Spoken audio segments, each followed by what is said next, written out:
Alright, so we're here with the Mofo chassis build I did. I believe it's the SCX Sandrunner is the actual name of it. I go back and forth and I just keep forgetting stuff naturally. Comes with old age. But I figured I'd talk a little bit about this particular build that I did. The parts and pieces that were used. And just basically how I went about actually putting this all together. Directly right off the bat, I have the clear acrylic sides. I did go ahead and take the Mofo chassis from, I think it was Thingiverse. I usually used Yagi.com to do all of my STL search files for, well, pretty much anything I do with my 3D printer. I use Yagi.com for the search. And it pulls it from Thingiverse, Colt, a few others. And it's just easier to see everything in one spot. But this is the Mofo chassis. Printed in, I believe it was UV Firefly, which was kind of the clearest I had. So, like this roof piece and the bars going across, as well as my skid plate and the motor adapter that I ended up having to use. If you're building one of these, the easiest thing to do with your SCX24 is to just go ahead and disconnect, take the electronics from it. Things are going to be changing places anyway, but go ahead and disconnect your shocks and your skid plate from your SCX24. Just leave everything connected, drive lines, axles, leave these connected to the axles. And you can actually just go ahead and when you print off the Mofo chassis, you can just shove that plate from your SCX24 right into there using the 2 screws on each side to hold everything back in, keeping your outer links in place with those particular screws.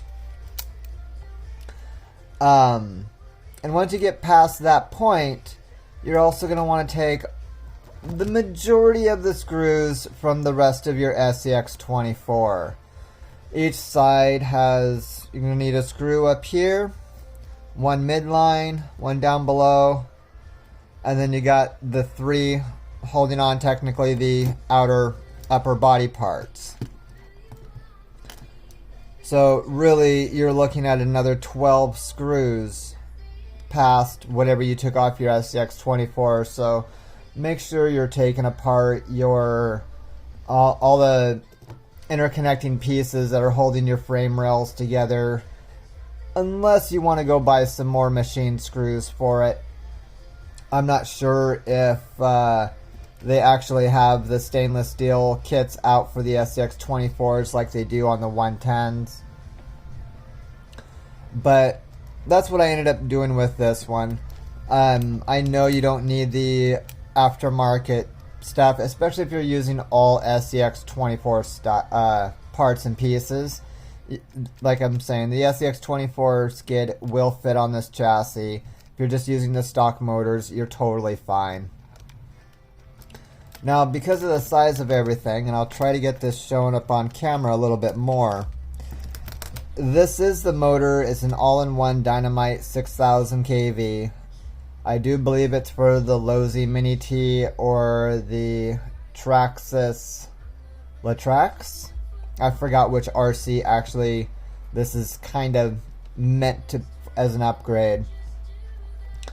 But what I ended up doing with this is, I just went ahead and decased the ESC. This is actually an SR415. Wait a minute.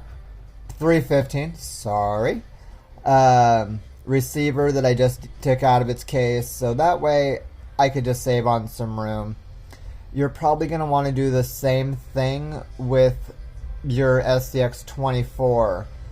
And so far, the best place that I found to place that particular ESC is on the back side of this Mofo plate. Especially once you have it decased, it'll actually bring all of your sizing down to really fit on that. And You know, just getting some double-sided sticky tape really works out well for that. Or just, well, use some shoe glue and just glue it directly to it. I ended up using super glue to hold on to the on my decased receiver I have here, but it doesn't matter really. I did it this way particularly because I had a super tiny battery that was able to fit through here, and once the lid was closed, I wasn't going to worry about that. And if you're going to be using your SCX24 batteries, it'll be a lot easier for you to put the wire through, still connect it up, and then have the battery just staying up in this upper area spot. You should have enough room with how thin those stock batteries are, because it's not like you're going to be using the super thick 1000 mAh batteries that I use for the majority of my SCX24s. You're really going to want to stay on the thinner 350s, which are about half the thickness of these guys. Outside of that, there really isn't much to actually building this up. And the biggest thing that I can think of would be to, don't tighten these screws down too much, because this is a lid. So that way that's all done up. It doesn't really look like it has a direction, but when you actually look at it, on the one side it is actually hollow going the majority of the way through here, and that's actually the back. From there, it's just whatever wheelbase lengths you want, and then you're going to be setting up your shocks accordingly into one of these many different holes. Keeping the bar up here for stability, and this upper hole here. So really you have a bunch of different ways and angles that you can put in these shocks. How Mofo did this is actually really cool. So it can be just about anywhere. Outside of that, there really isn't much to actually building these things up. I mean, just making sure you're, being careful with the screws and making sure that you're not over tightening, because with the 3D printed parts, it can strip a little bit faster than the stock injected molded plastic stuff will. And then also keeping an understanding that when we start hitting our summer months, depending on where you're at in the world, I'll go ahead and say it that way, a lot of PLA actually just starts bending, warping, and actually melting in just general summer temperatures. Kind of reminds me back in the day when I did an axial V5 hot rod build that I found, and actually put it into a contest for the RC cars, kind of like a car show kind of a thing, best in show, best looking, most unique, stuff like that. And it was sitting out in about mid-90s weather, just out in the sunlight for about an hour and a half.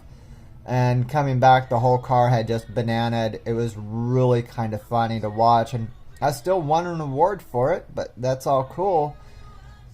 I ended up having to reprint the car. Still haven't bothered putting it back together yet. But that's one thing I would definitely watch out for. Outside of that, I mean, these things really are straightforward.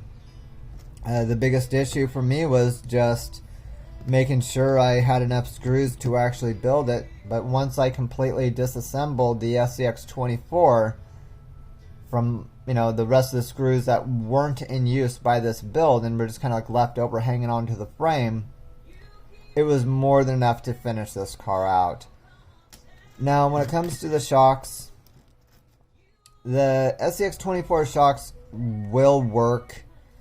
It won't be terribly bad, but in all honesty, I would not use the SCX24 shocks unless you're going with a very small build. I really do push towards the double barrel shocks that I actually use on my Gladiator. Let me grab that.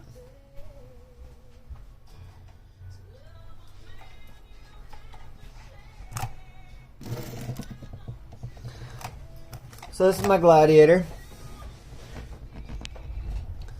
A little bit updated,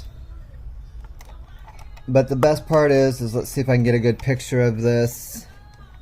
Let's see here if you can kind of see that. My lights are getting in the way, I know they are. But the shocks are actually a double barrel shock. Let's see here. There we go. So you have your original like big black shock up here. Then you got this little brass piece, and then down into this other down there, and that will actually fully compress. So it really gives way more room and control. I don't really use a lot of springs when it comes to these little guys because I use so much weight down below. I don't worry about stuff like that. I just let it go. Take it, have fun, make it work for you. That's really all it is. Everyone's going to have their own opinions as to how a build goes or what you should and should not be doing. And at the end of the day, if you like it, that's all that really matters. So yeah, this is one of my favorites that I've actually built up from all the different various parts and pieces. But these things are just, it's a lot of fun. It really is. And having, you know, the clear side so you can just kind of see through everything, that was just fun. I really wish I would have done the rest of the car in clear, and I probably could have gone ahead and made the whole thing out of acrylic, but I wanted to keep the Mofo so that way it wasn't, I didn't want somebody to think that I ripped off a chassis and redesigned it. I wanted to make sure that I still gave credit back to the actual designers of the car. But that's pretty much it. I wouldn't do this motor setup that I did. The 6000 kV motor is not appropriate for the car. It's well overpowered and extremely slow once you actually put it into the SCX24 gearing. But if you have any questions or comments on the car, just go ahead and send me a message or reply to this video, and I'll try to get as many questions answered as I can for you. Hope this helps. Have fun out there.